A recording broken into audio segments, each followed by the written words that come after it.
Dorsey's been very invested in the startup community, sponsoring a lot of events and allowing attorneys like Jeremy to speak at things like this and just be big supporters of us. So today we're going to talk about two topics. We're going to stick with our 1 million cups format as close as we can in the time we have. The first one that we're going to talk about is the new B Corp designation information in Montana. Is that what we agreed on? That is. Which stands for Benefit Corp. And Jeremy will get into that further. And there's some new legislation that is just happening, or? Yes, so there was new legislation to introduce benefit corps. In Montana? In Montana. Okay, so that's what Jeremy. In the spring legislative session. Okay. And then also, there were some changes to crowdfunding, and it may or may not be a benefit to businesses in Montana or not. So the second round, we'll talk a little bit about crowdfunding and money. And the one really cool thing I missed last week, I was with Jen Stevens in Kansas City at the Kaufman Foundation for Entrepreneurship with 35 other groups, which was amazing. And the one slogan that we came up with the gal from Savannah, Georgia was, you start your morning with coffee and start your business with 1 million cups. It's really a place for early stage businesses. It's a starter. And I think that stuff that Cocktail Bites and Incognitos were saying is testament to that. So please help us recruit speakers, and if they're afraid that they aren't far enough along, that's okay. You can start your business with 1 million cups. Jeremy. All right, thanks. I'm Jeremy Brown. I work at Dorsey and Whitney. I am a corporate securities M&A lawyer, meaning mergers and acquisitions. But essentially that just means that I help businesses from kind of startup phase all the way through until their exit phase. And I focus on kind of business transactional law, meaning I am not a litigator. I do kind of business agreements and arrangements, including financings, licensing, those types of agreements. So I'm talking today about, I believe, benefit corporations first and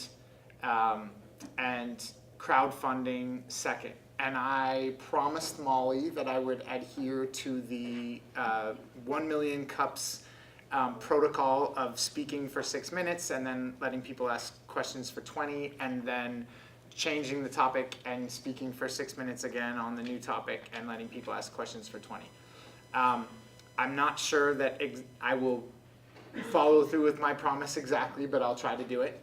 But I'd like to know real quick, kind of off the bat, if anyone here is kind of more interested in hearing about benefit corporations, or if anyone here is more interested in hearing about crowdfunding. I'm not sure kind of what people's interests are, because there's a lot of stuff to cover in both of those topics, and I'm happy to kind of focus on what people are interested more than stick to a strict script.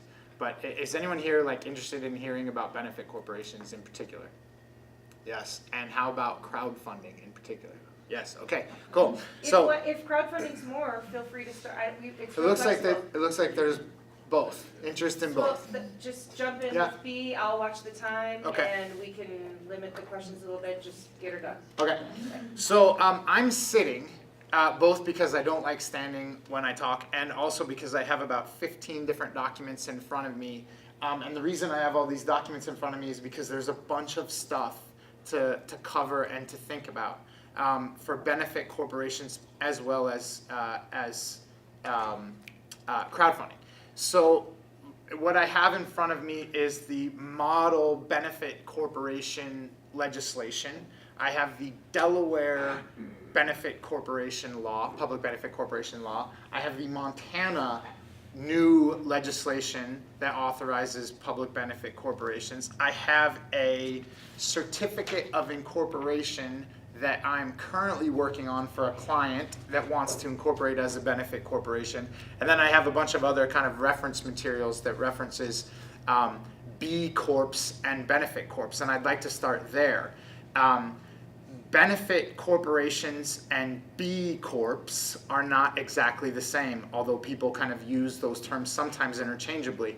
And as I started to hear from more and more kind of clients, potential clients, and people that I meet with, I started hearing people say, I am interested in being a B Corp. What does that mean? And they were using it in two different ways. The first way is what's called a certified B Corp. Or certified B corporation. That's a kind of certificate that a company gets from a third party certification agency or kind of governance agency called B Lab. B Lab is a nonprofit, I think, based in Ohio or Pennsylvania, I think Pennsylvania, and B Lab offers this certification to certify your company as a B Corp, kind of like LEED certified or certified organic. And the point of the B Lab is to kind of assess your company for a fee, of course, assess your company and kind of make sure that that you are providing a public benefit in the way that you go about your business, measuring against a third-party standard. So if you are in the food industry, there are some certain third-party standards that you measure your company against that are kind of food industry related standards. Or if you are, an environmental leaning B Corp, then there are environmental standards that you might choose to be your third-party standard. But they measure kind of how you do from a public benefit, transparency, public good perspective measured against these third-party standards. And if you do well, then you'll get a high B Lab score or a high B Corp score. And if you do poorly, you won't. And there are certain requirements to be B Lab certified or B Corp certified. They include producing what's called a benefit report that explains kind of how you're doing in this area, what public benefit are you providing, are you kind of meeting the goals of your mission, and if you sum total of all that is you can be certified by B Lab. So that's one type of B Corp. The other type of B Corp is what's called a public benefit corporation, which is actual state law. Depending on what state you're in, there are state laws that allow a corporation, which is a creature of state law, to be deemed a public benefit corporation. Now, what's the good or what's the point of that? Public benefit corporations allow and require, depending on what state law you're under, and there's different law in every state that have these, and not every state actually do authorize these, but public benefit law authorizes and or requires your board of directors to take into account not only the shareholders' kind of economic interest and maximizing shareholder value, but also various other public benefits. Customer, your effect on customers, the effect of your business on your community or on society in general, the effect of your business on the environment. So let me rewind for just a sec, and up until a few years ago, maybe 20 or so years ago, I don't even know if that's the right number, but I'll just say it, up until some time ago, it has been the standard in almost every state, and certainly in Delaware, where most kind of major, or the most major companies are incorporated. It's been the standard that the board of directors has to take into account one thing that's kind of the overriding, non-negotiable, I would say, criteria for how it makes decisions, and that is maximizing shareholder value. So if you're a director on the board of directors of a corporation in Delaware, and you try to say, well, if we make this choice, if we sell to this company that wants to buy us, then yes, the shareholders will make 3 cents more per share. But if we sell to this company that wants to buy us, the shareholders might not make as much per share, but we'll feel good about the environmental impact of our business because we like this company better in terms of their environmental, kind of policies. That is not a valid, that's not a valid consideration for a Delaware board member or Delaware director to consider environmental impact over shareholder value. So some states kind of tried to fix it meaning they feel like there are some other values out there that are as important or at least should be considered along with maximizing shareholder value. So some states tried to fix that.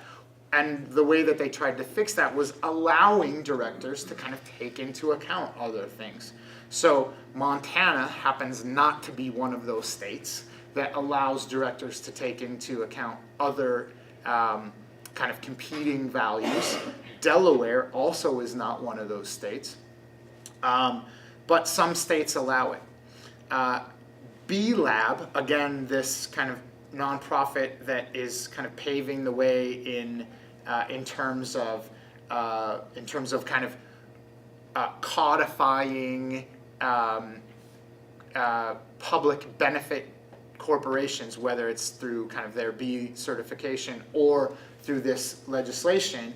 B-Lab has been pushing this new legislation that states are adopting that allow and require directors to kind of take this stuff into account. So that kind of cuts both ways for some people. For some people, it's like the greatest thing since sliced bread. It cuts both ways for some people because if I'm a director, I actually have a responsibility to take into account a laundry list of different things other than shareholder value if my company decides to be a public benefit corporation. On the other hand, if I'm an investor or if I'm a founder of a company that doesn't want to see my mission kind of slip as I go through rounds of financing or bring on a new president or sell my company to another, to a buyer, then I know that these kind of director initiatives, these director requirements to consider all these benefits will kind of follow through because it's baked into my company's certificate or articles of incorporation. And as you can see, I have a little red line here that shows kind of where we've put the public benefit in the articles of incorporation, in this case, certificate of incorporation. So I think I'm being told I have 1 minute left, and I'm sure that kind of opens up the discussion for questions. There are a lot of details, as you can imagine, in terms of, and by the way, they vary state to state, in terms of what the actual requirements are, what hoops do you have to jump through. In some states, you have to kind of publicly make available your benefit report. In some states, you don't even have to have a benefit report. In other states, you only have to send it to your shareholders, but it doesn't have to be filed publicly. In some states, your benefit report has to be measured against a third-party standard. In other states, the company itself can come up with that standard. So there's a whole bunch of stuff that we can talk about, and it's hard for me to just give you the law or the detail because it's all kind of different in various places. But hopefully that kind of sets the table for us to have a little bit of a discussion about kind of what these things are, what they can do, why they might be good, why they might be bad. Awesome. Is this on? Okay. Hey, thanks. That's great. And I know 6 minutes is really difficult, and I'm actually giving you a little bit longer than that anyway. Yeah. Okay. So, and by the way, if your coffee cups from Craven's Coffee are empty, Q&A is always a really good time to fill up. And of course, I'm really wanting to thank Craven's Coffee right now also, who's always bringing us coffee every week, no questions asked. So that's great. Please support them here and out of this room. Okay, so that's a great intro. Opens up a lot for us to think about. So we're just going to jump right into questions. We're going to go with Morgan first, Paul second, Devin third, and I'm going to run around with the microphone, or you guys can pass it to each other. Hi. So I'm just curious, like listening to all that, because this is really new to me, and I'm an MBA student as well. And I'm curious, why do a benefit corporation? Like I'm just wondering, like, what is the benefit for you as a business to do that? Yeah, okay, so I think that they can be kind of generally categorized in three benefits. One is if I'm a founder of a company, I want to make sure that my company's mission stays strong and doesn't get diluted if I bring on investors or if I change my management team. I think the story, the famous story, or the original story is the founder of B Lab, which is again this company that does the benefit B Corp certification. The founder of B Lab had this kind of great public benefit minded company, and then he sold it. And as soon as he sold it, his mission went to pot, and there was no way for him to protect his mission from the purchaser, the entity that now runs the company, from kind of changing it willy-nilly however they want. So he wanted to figure out a way to kind of bake in his mission into the constituent documents of the company, and furthermore, the state law, so that it requires an incredible amount of, I put it this, it requires a high threshold of kind of constituent votes to change the mission of the company. So the first reason is you want your mission to stay strong. And the state law says that if you're a benefit corporation, your public benefit or your general public benefit or specific public benefits have to be listed in your certificate of incorporation or your articles of incorporation if you're in Montana. And those are filed publicly. So I can go look at your company's certificate of incorporation or articles of incorporation if I want to as a member of the general public, and I can see what the benefits are.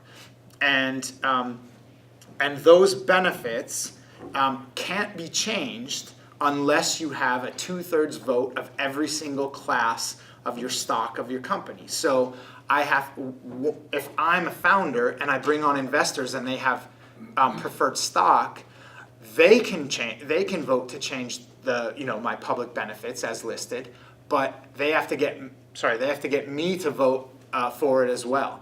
And that's a high standard. So it provides good comfort that your benefit won't change or your mission won't change. So that's the first thing. Second thing is, I think investors are more and more kind of trying to find companies to invest in that they believe has a solid mission, or that they believe provide kind of benefit for the good of society rather than just benefit for them and their other shareholders. And so investors, I think, like the fact that you're B Corp certified sometimes.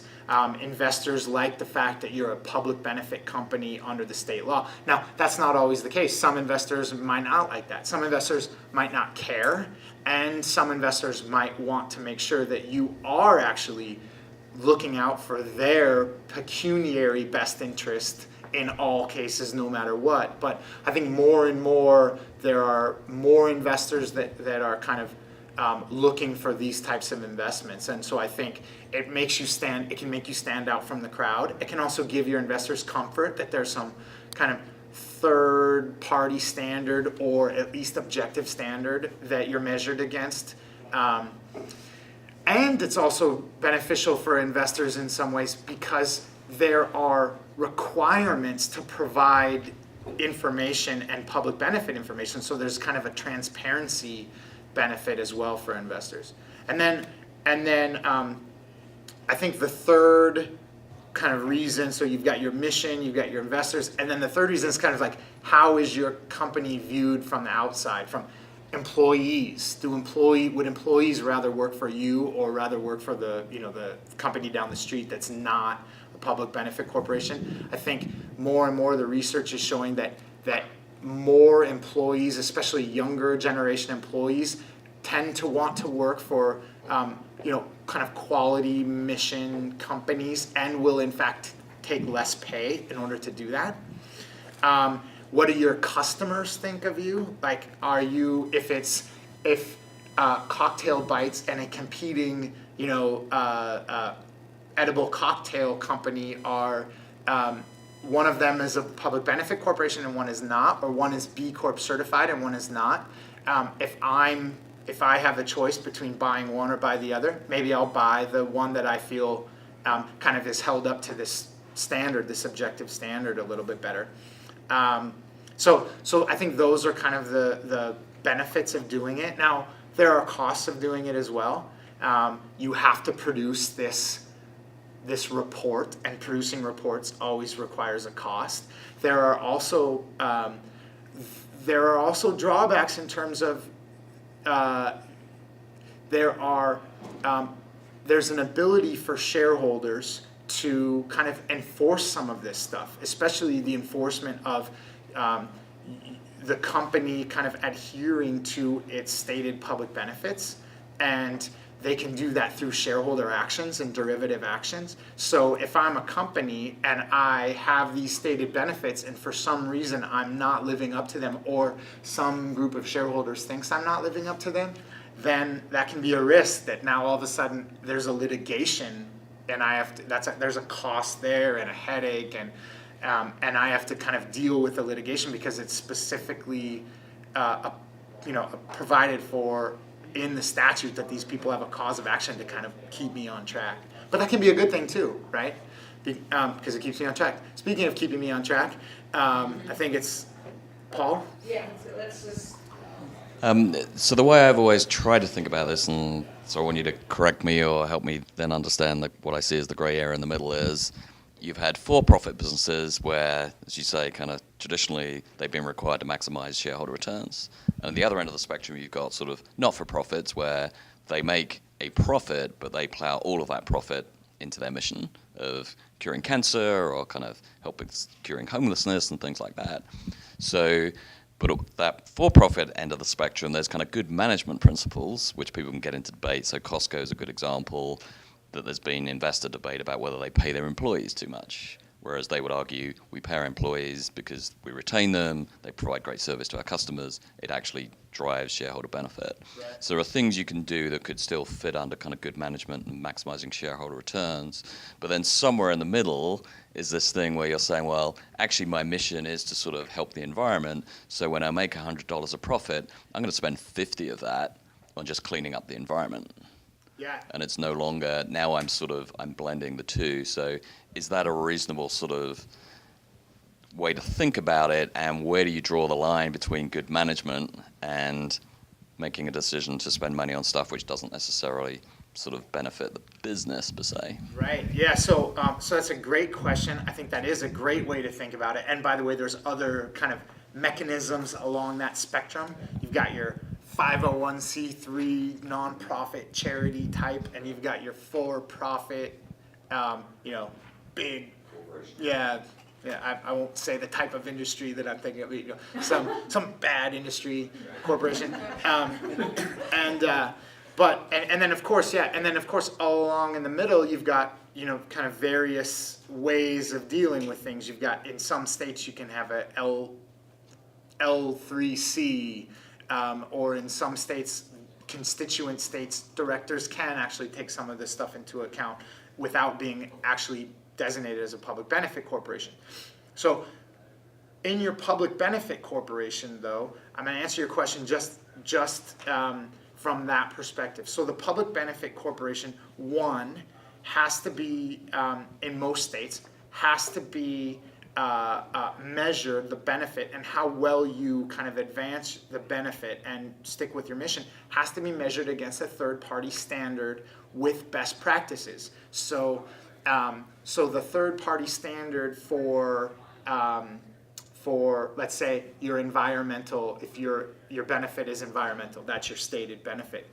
It's environmental. Well, that third-party standard may or may not require you to donate a certain amount of your revenues or your earnings to environmental charities.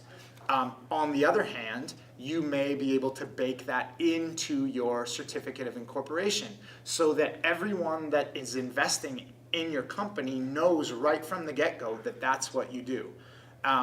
And because of that, because it's in the certificate of incorporation and because it's allowed under state law, then your directors are deemed to have used kind of their business judgment. They're deemed to have satisfied their duty of good care and their duty of loyalty when they make this kind of what other people might consider crazy business choice to donate half the revenues. Well, because the law protects these directors, then they're deemed to have satisfied that duty. So the answer is, one, you're held to a third-party standard, and that third-party standard takes into account a variety of things, including your shareholders.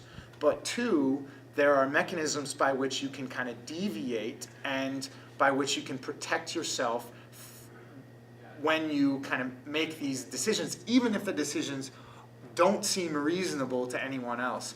Now, the state laws actually provide for a reasonableness standard, and the reasonableness standard mostly kind of protects people from not fulfilling the mission. If the mission is one of kind of, environmental mission or environmental benefit, and you're a director and you don't make choices that benefit yourself, and you make choices that are informed, but they're just the wrong choices. You invested, you did something, and it actually turned out to be an environmental disaster rather than an environmental benefit. You're protected under these statutes from being sued for those things, notwithstanding the fact that you didn't fulfill your mission.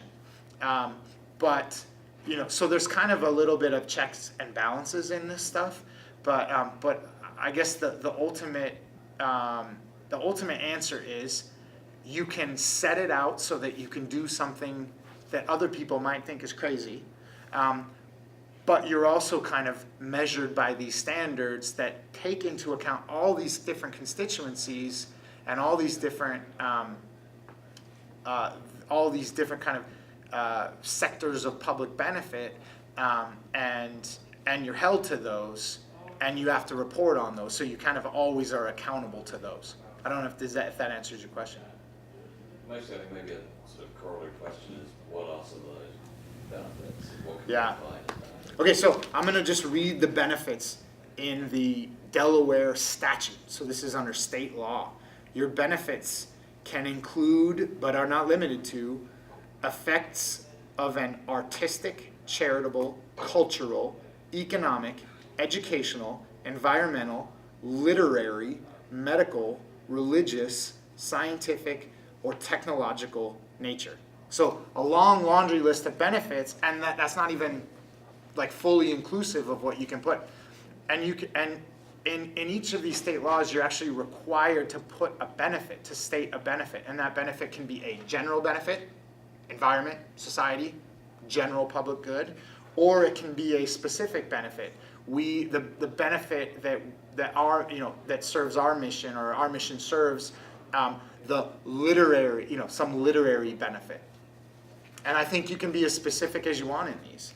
And by the way, in Montana, the benefits are your shareholders, of course, employees. These are things that you have to take into account in Montana. It's a little bit different than the Delaware law. Your employees, your suppliers, community and societal considerations, your customers, the environment, your short-term and long-term benefit, and benefit to the company, short-term and long-term, and then of course your whatever general or specific benefits you put. Yeah.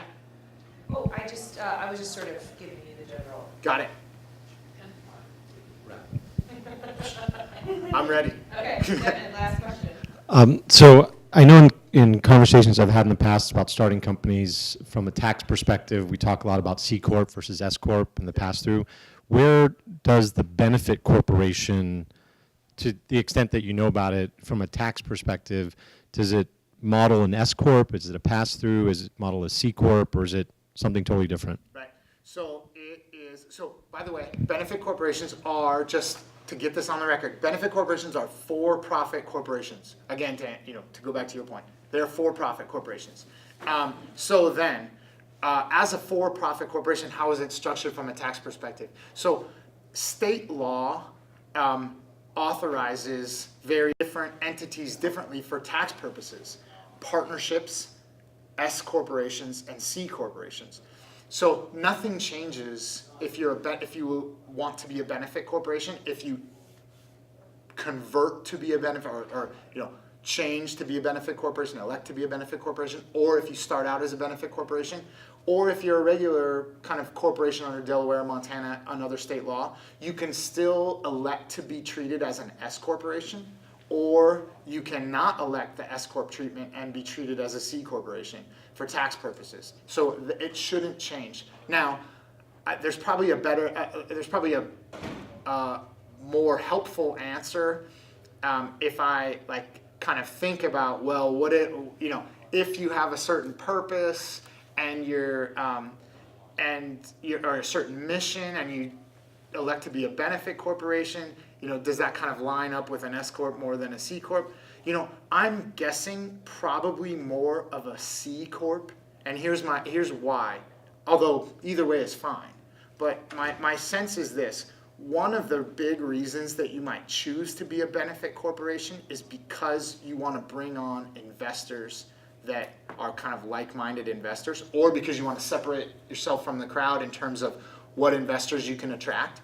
And generally, companies that are bringing on investors are C corporations for a variety of different reasons.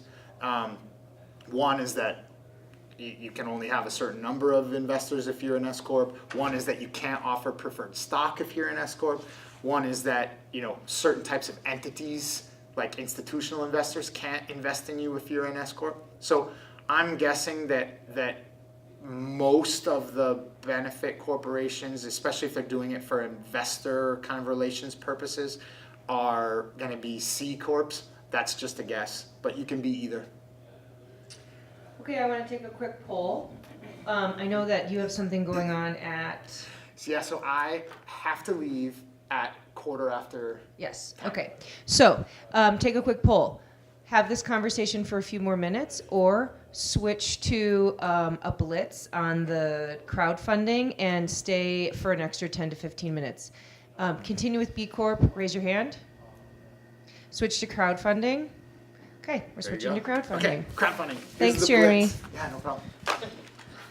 Okay, the crowdfunding blitz.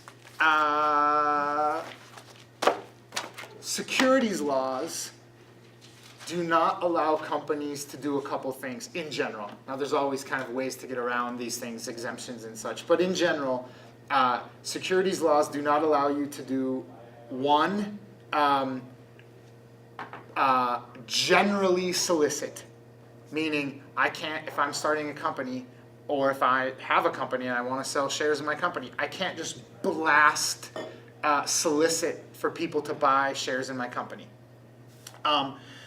Again, with some kind of exceptions. And it also doesn't allow me to have a large number of unaccredited investors invest in my company. Again, with some exceptions. But that means that if I have a company, I'm really kind of prohibited either legally or practically from going out and saying, hey, I want a bunch of people to invest a small amount of money in my company. I don't care if they're super high net worth or accredited investors. I just want people to, the Kickstarter style of getting a bunch of people to buy into my concept, give me some money, help support me, but in return, instead of, as you would in Kickstarter, instead of kind of giving them some kind of pre-sale or some gift or some benefit, they actually get equity upside in my company. That, up until very recently, has been illegal, and you can't do it, and certainly impractical in a way, even if you tried to find a way to find exemptions to do it. So the U.S. government responded, the U.S. legislature responded Congress, responded by making it legal in certain ways with certain limits. That legal kind of what we call crowdfunding, equity crowdfunding, has not yet been implemented because we're still waiting for the SEC to provide rules that explain how it works.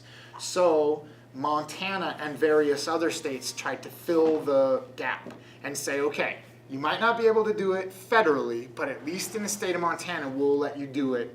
And so that kind of like gives you, the ability to do this equity crowdfunding without having to rely on a federal exemption, the federal crowdfunding exemption. So Montana has a bunch of rules that say if you want to go ahead with this crowdfunding, fine, you can do it. You can talk to unaccredited investors. I think the implication is you can kind of generally solicit as well, but you have to follow these rules. The rules are everyone that you invests has to be in Montana. Your business has to be in Montana. You cannot be subject to a federal kind of intrastate securities regime. You have to kind of do everything under an interstate. Wait, other way around. You can't be subject to the interstate securities regime. You have to do everything subject to an intrastate exemption, meaning everything's kind of bought and sold inside the state, or at least the company has has kind of sufficient ties to the state. But in any event, the company has to be in the state under Montana crowdfunding law. So Montana has kind of like allowed a little bit of an opportunity to do this crowdfunding, where we're kind of still waiting for the federal crowdfunding, and we don't even really know what it's going to look like, and more people think that maybe that federal crowdfunding is going to be more and more restrictive anyway, so not kind of allowing what everyone thought it was going to allow in the first place. I assume, by the way, everyone knows what crowdfunding is. Do I need to describe what crowdfunding is, equity crowdfunding? Okay, so Montana has this rule, again, passed in the spring legislative session, that allows this. So then, the question is, well, what is it good for? How can it be used? And I think the answer is that there is maybe a limited kind of scope of availability and usefulness for this crowdfunding rule. And I say limited because there are lots of businesses that this isn't really going to work with. For instance, it will be hard, in my opinion, to get this thing to work for an LLC that's treated as a partnership. Because if you have a large number of small, kind of unaccredited investors, if you treat them as partners of your LLC, they are now going to be subject to tax on the income of the company. They're going to have to file a tax return, or they're going to have to file at least a K-1 in relation to your company and on their tax return. And if if for some reason they're not filing a return, they would have to file a return. So if from a tax perspective, I think it's kind of unworkable if you're an LLC treated as a partnership to have crowdfunding shareholders. Also, I think that it doesn't really help you in terms of kind of the cost of going through an equity financing. You still have to produce all the same documents. In fact, the cost might be greater because you have to figure out a way to kind of get out in front of all of these people and facilitate the equity that you're getting from, or that they're getting from you. Usually that's done through what's called a crowdfunding portal, an online portal, which is kind of an aggregator of people who want to buy shares of a crowdfunding company and companies that want to sell their shares through this mechanism. And of course those cost money, and it costs money to kind of put together the documents to do that stuff. So you don't really necessarily save money. Another big kind of disadvantage of doing a crowdfunding is that you will now have a bunch of shareholders that you're beholden to. And that may not seem like a big deal, because if I have a bunch of people that put in $100 into my company, what are they really going to care? Well, I still have to send them, every single one of them, a notice every time I have a shareholder meeting. Let's say I want to sell my company. I have to let them vote on that. Annual meetings, I have to send them notices.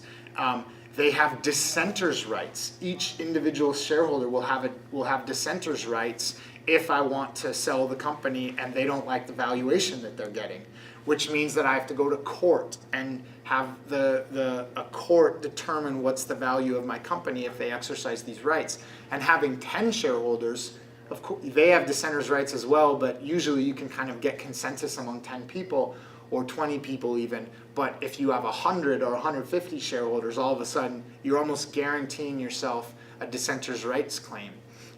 So there are kind of like management and shareholder relations and issues that are kind of negatives in terms of crowdfunding as well. But I think there are, like I said, maybe a small group of companies that it might be appropriate.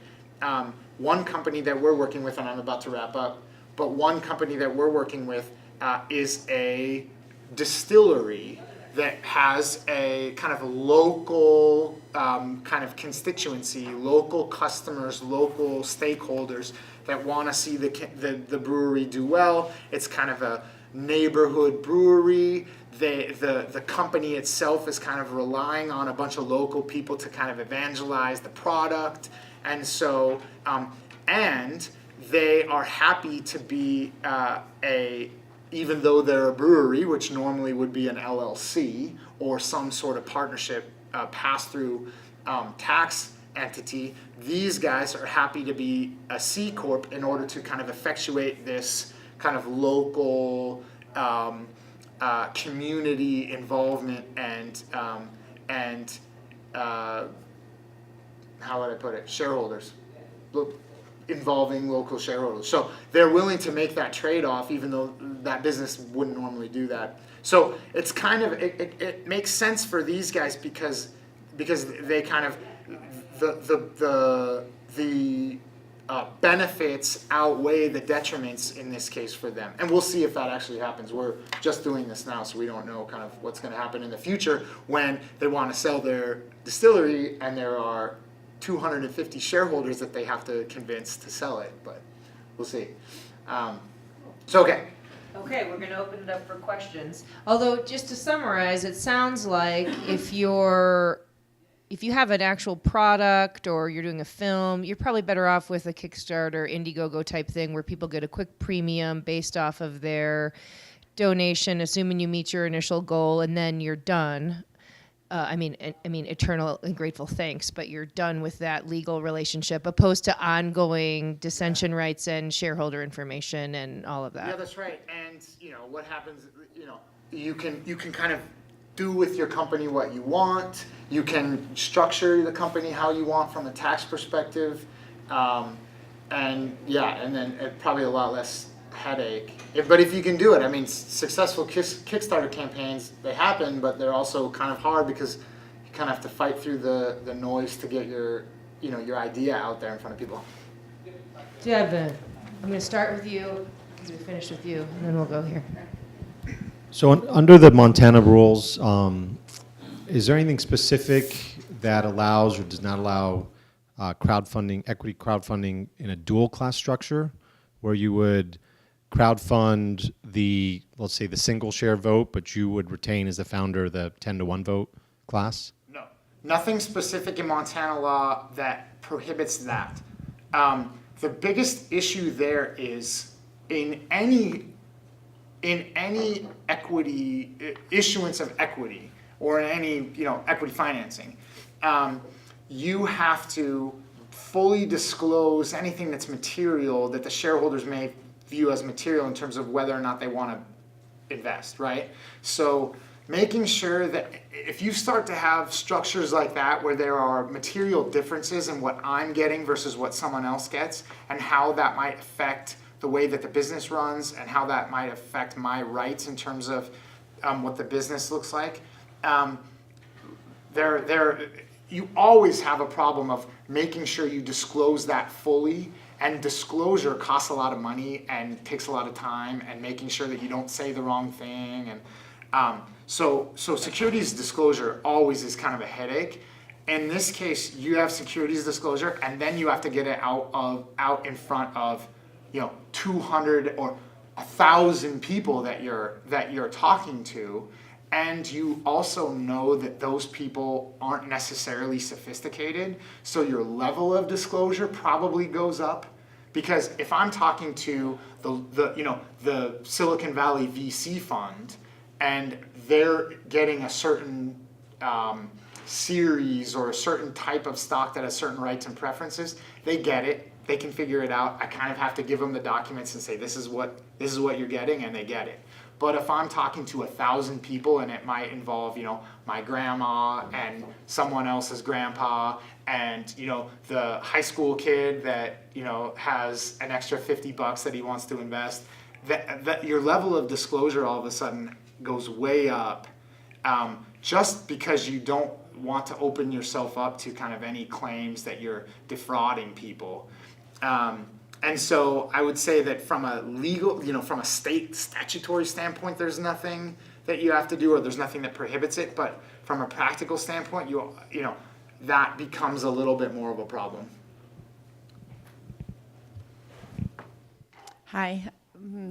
So I am launching a Kickstarter campaign, and what I'm wondering is if I have partners that are out of state, so one of my ideas was there's different levels of ways you can fund on Kickstarter, and so with that, can I make one or two of my shares, we're an S Corp, as like the ultimate buy-in for, if you want to get on board, it's going to cost you $30,000. You get one share and a few purses and other things like that. Can I use my shares in that way?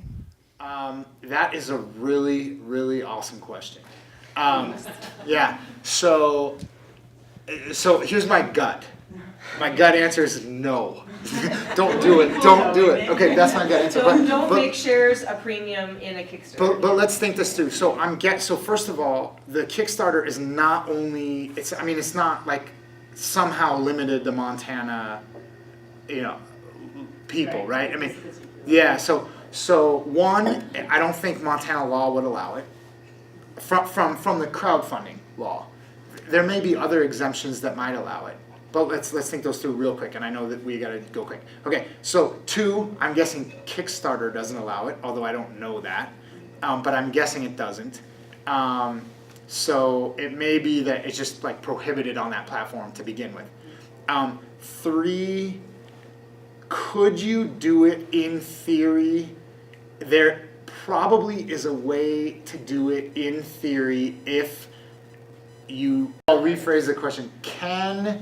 Would I suggest on video that you could kind of fudge the securities? Absolutely not. No, I mean, honestly though, the honest answer is yeah. I mean, you might be able to describe it in a way that you're not actually making an offer, and Our logo is a winky, yeah. right. Okay, good. So it sounds like Some other benefits. Yeah, right. And some other benefits Yeah. in the bag, in the tote. So that sounds like an offline conversation. Yeah. We'll move to our next question. So in this case, I had a question about establishing the value of a share. So for example, although Kickstarter is a market, right? Yeah. Someone's going to donate 50 or 500 or 5,000. Yeah. You can't, I don't think, say, well, the value of our share is $867.19, right? So I think about one share, one vote, right? Then does $1, like a par value, de facto kind of become now your share value, if you will? I'm just thinking about, I love details, so I think about the details of then So are you disclosure talking and how far does someone buy into the value of your company with a, quote, share? So are you talking about Kickstarter, or are you talking about under the Montana crowdfunding law? Well, I was kind of viewing them in the same way, but I was Because those are thinking two more. totally different things. So Kickstarter is a non-equity based Well, then I must be looking at the Montana piece, okay. because I'm thinking the equity, when you talked Yeah. about that, and then how much then do you have to give someone a voice in the vote? Right. Of, So in you know, this you selling case- your company, what have you. Yeah, in this case, I don't think there's any difference between a equity crowdfunding offer and any other equity investment, equity issuance that you would offer to anyone else. In that, if you will need to certainly tell someone how many shares you're offering, what the price per share is, and what are the terms of the series of security that they're receiving. So it may be that I offer to sell you 100 shares in my company at $1 a share, but I tell you, and I explain to you that those shares are non-voting shares. So you don't get a vote, but you do know how much you're paying, and you know kind of how much you're getting, and what the economic impact, or what the economic terms of your shares are. So for instance, if you want to, you and I would negotiate what the terms are, and you would buy it if you agree to the terms, and I would sell it, and the terms are set forth either in some agreement or in the articles of incorporation that are filed with the Secretary of State. In the equity crowdfunding regime, the same thing would happen, except I wouldn't negotiate with every single person. I would just say, here are the terms, take it or leave it, buy in if you want to buy in, but you have to understand that you don't get a vote. Okay, and that I think is that last part is the clarification that I needed, is that I was understanding that a crowdfunding element is, for example, a purchase of an equity share in quotes. But what I'm hearing is if you're going to go that route with crowdfunding equity, then you say share value is $150 per share, no votes. I mean, you're going to lay it right out there. Yeah, it's going to be perfectly clear I would to say the the price crowdfunding. per share. Yeah, the Yeah, price that's that what I you're meant. paying. Yeah. Yes. Yeah. Okay. Exactly. Great, I get It it. has I to get be perfectly clear. Otherwise, I am violating the securities laws in terms of my disclosure about what it is you're buying. So it has to be perfectly clear what you're buying. Now, do people make mistakes and maybe it's not as clear as it should be? Yes, but theoretically, you should know exactly what you're getting. The terms, all the terms should be laid out, which is again why, whether I do it crowdfunding or whether I do it in a private placement, a traditional private placement, I still have to produce kind of a disclosure that explains what it is you're getting and all of that, and kind of, produce all the documentation and the agreements and all that stuff. And all of that costs money that crowdfunding doesn't really save you. So. All right, do we have any other questions? Okay, look at that, like 2 minutes to spare. All right. Awesome. We were so efficient. We were so efficient. I'm really impressed. So it sounds like if you're not looking for equity-based crowdfunding, stick with Kickstarter, Indiegogo. If you're looking for accredited investors, go with a proper series or a venture round. But if you don't mind doing some of the hassles of equity in certain situations and you don't want to have an accredited investor, then equity-based crowdfunding might be for you, but lay out your terms before you do it. How about this? Talk to an attorney who knows what they're doing before you go too far down the road of deciding to do equity-based crowdfunding. Awesome. Great. So thanks so much to Jeremy Brown from Dorsey. If we can just show our gratitude, that would be great. And again, thanks to Craven's Coffee, to Montec for hosting us.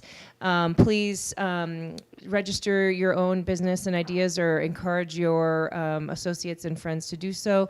Bring a friend next week. We'll be putting up next week's speakers and information on Facebook shortly and in our weekly e-newsletter. And that's a wrap. Thanks so much.